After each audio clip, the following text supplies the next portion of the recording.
ҳукумати кишвар ҷиҳати рушди соҳаи тандурустӣ пайваста таваҷҷӯҳ зоил намуда дар ин самт тадбирҳои мушаххасро амалӣ месозад. Дар давоми солҳои соҳибистиқлолии мамлакат соҳаи тибби ҷумҳурӣ ба дастовардҳои зиёде ноил гардид.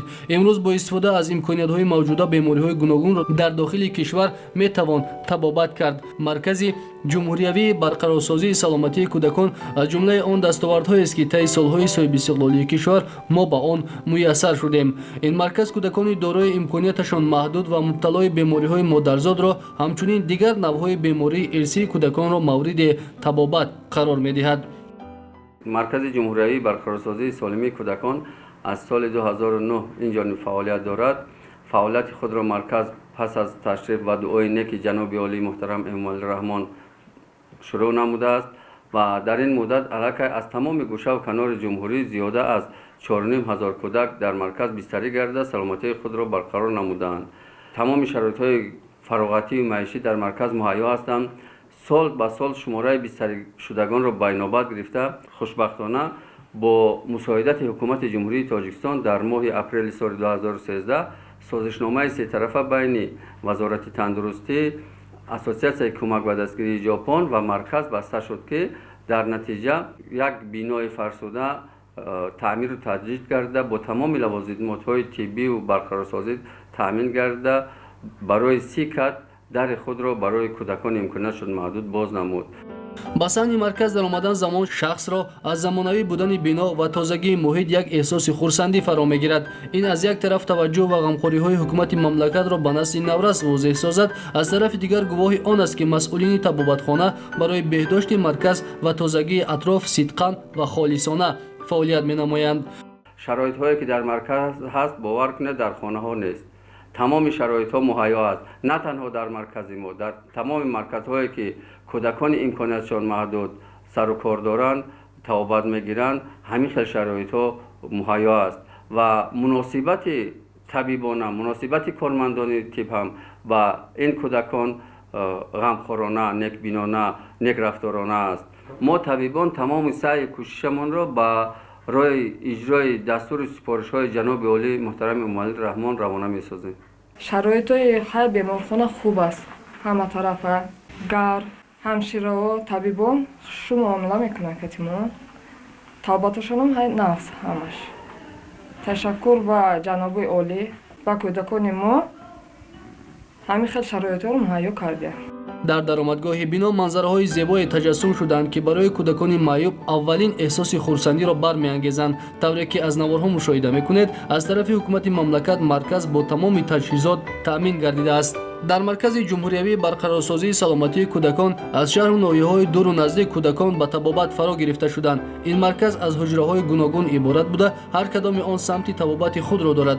тавре раҳбари муассиса иброз дошт, махсусан ҳуҷраи кордармонӣ натиҷаи ҳамкориҳо бо кишвари ҳинд ва истифода аз таҷрибаи онҳо мебошад. ҳамчунин ҳуҷраи махсусе ҳаст барои ба волидайн омӯзонидаи тарзу усулҳои табобати кӯдакон дар вақти дар хона будан ё дар ҳолати зарурӣ, ки ин хеле хуб аст. ҳар як шликро алоҳида молиш медем то нухои шлика ай панҷаи по сар карда то нухои шлика панҷаи пои кӯдакам мустаҳкам медорем ки наҷма чликҳои почара якҷоя қад рост мекунем. бо ҳамин ҳолата то метавонем ба тарафи чап 5-7 маротиба. аммо нуқтаи дигари таваҷҷӯҳ инҷост, ки оё кӯдаконе ки дар ин марказ табобат мегиранд бо кадом сабабҳо гирифтори ҳар гуна нуқсонҳои ирсӣ гардидаанд. ман қобилова барно модари ғаниев набиҷон ҳастам. маротибаи чорум аст ки ман дар ин беморхона табобат мегирам. писари ман гирифтори бемории фалаҷи кӯдакона аст ки тарафи чапаш осеб дидааст. пеш аз инҷо ба муроҷиат кардам писарам бисёртар меғалтид, дасти чапаш панҷаҳояш шу кор намекарданд, карах буда. ҳоло худо ба шукр ки камтар меафтад, дасту панҷаҳош хайр шӯзи кор карсудааст. сабаби бемории кӯдакамро дар никоҳи хешу таборӣ мебинанд ки шавҳарам писари холам мебошад. ман ба ҷавонон гуфтаниам ки ба хешу табори худ хонадор нашаванд.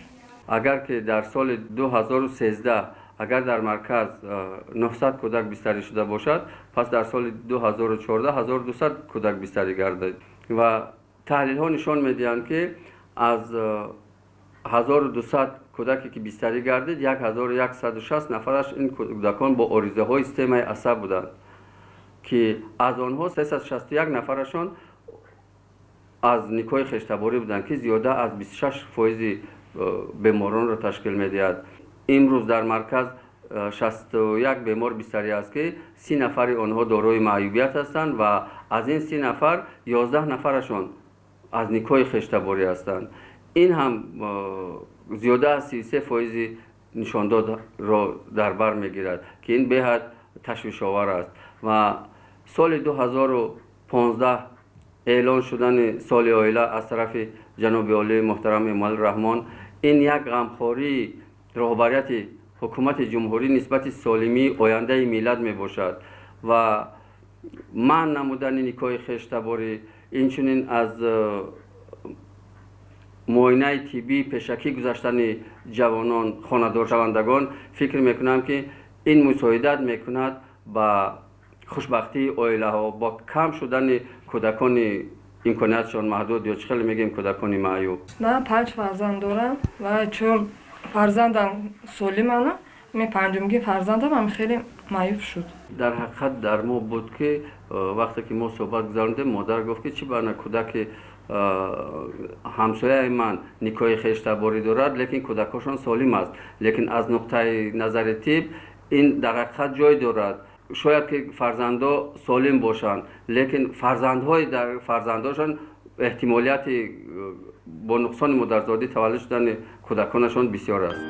این کودکان که بعضی از چشم بینا و از گوش شنوا و بعضی دیگر از دست و پای روا محرومند یک مهارت خوبی دارند که کس را به وجد می‌آورد. آنها ناامید نیستند، وطن خود را صمیمی دوست می‌دارند، غمخوری‌های پدرانه سرور دولت را احساس می‌کنند و این احساسات را با زبان شعر بیان می‌نمایند. من جمشید جان سیمراد و جناب عالی محترم امام علی رحمان مینداری خود را بیان میکنم که چنین بیمارخانه را به من کودکان تأسیس داده است. من از این دخترای همشهری اینجا میندارم